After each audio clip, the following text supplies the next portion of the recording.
Welcome to another adventure in real estate.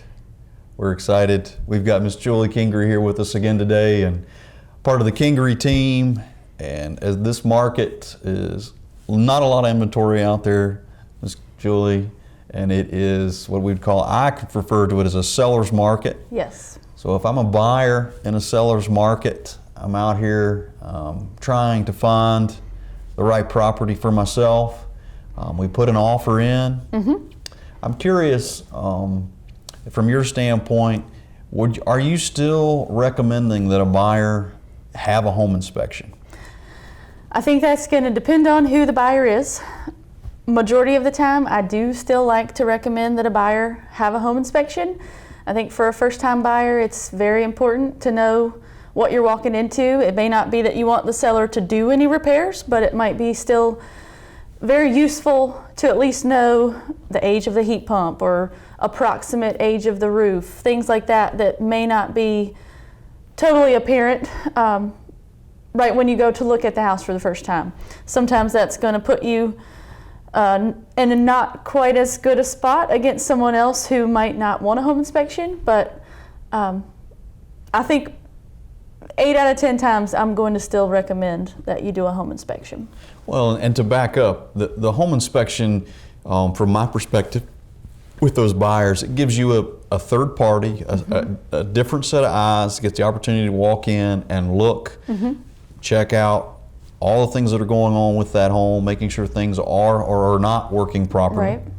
Right. And so that's, that is a big deal. It's important. And sometimes with the home inspection too, it's a good place to see where's the main water cutoff.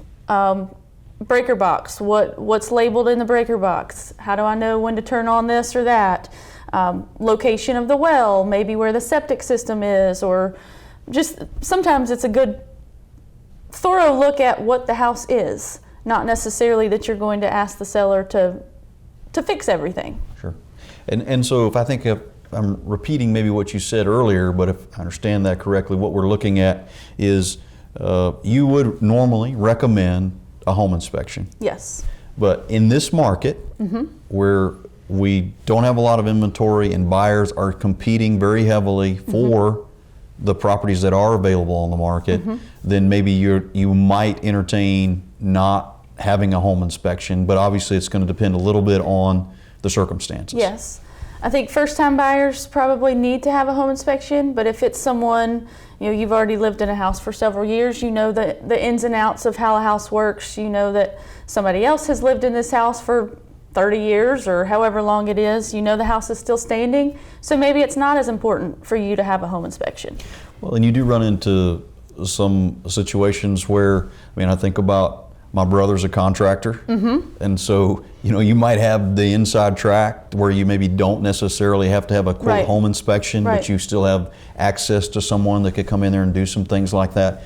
But not having a home inspection in this market does elevate gives you a little edge, yes. When we're competing in multiple offer situations, it does elevate your offer up against one that maybe it's the exact same offer, just that does include a home inspection.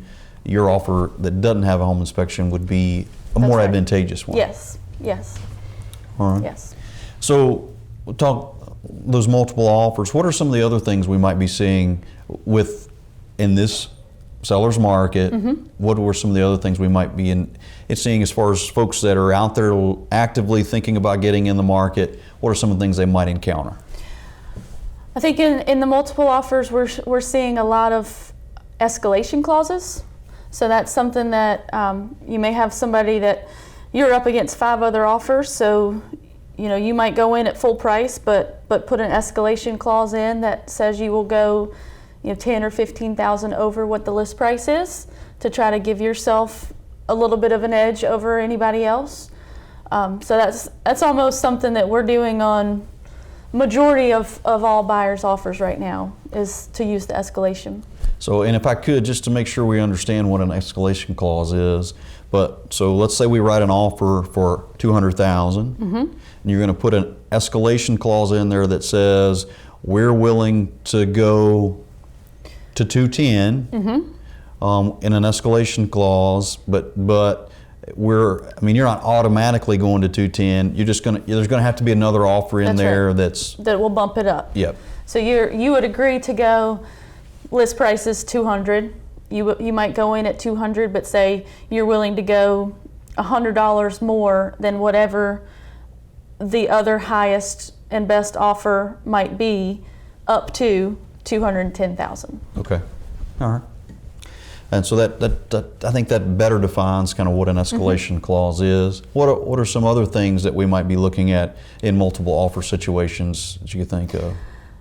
Financing is something which I don't know if that's sometimes that's not helpful, and you don't have a choice on what type of financing you have. That may go back to some of our previous episodes where we've talked about whether you're a first-time buyer or not a first-time buyer, but multiple offers, the more money you have down, or if you have cash, that's gonna... Cash is king. Cash is gonna put you on top of anybody else. But sometimes if you can have a certain type loan, that might give you a little bit of edge over some other ones. Sometimes you don't have a choice, but right, certainly that's where some of the other things pay a little bit more. If you're doing a government loan, it might require you offer the seller a little bit more money to make your offer look more enticing.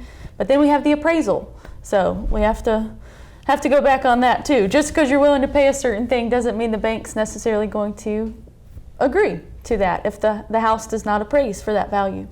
Well, certainly a lot of moving parts and pieces when we put an offer in. Yes. on a home, and there's lots of ways that you can frame it.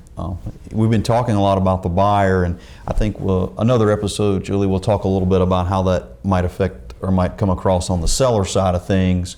But certainly, at least from a buyer perspective, there's some things we can do to try to put our best foot forward. Yes. And certainly encourage anyone out there that's interested in buying a home to sit down and work with us. We'll be glad to share with you our opinion on how best to do that. Yep. And having an experienced agent, I think, helps too. Just something that they know the ins and outs, or we know the ins and outs of what it takes to get the property. Well, Julie, we do appreciate you joining us here today. Thank you very much. Thank you. Hope to see you again soon. Yeah, well, that's going to wrap up this episode in Adventures in Real Estate. Until next time, take care.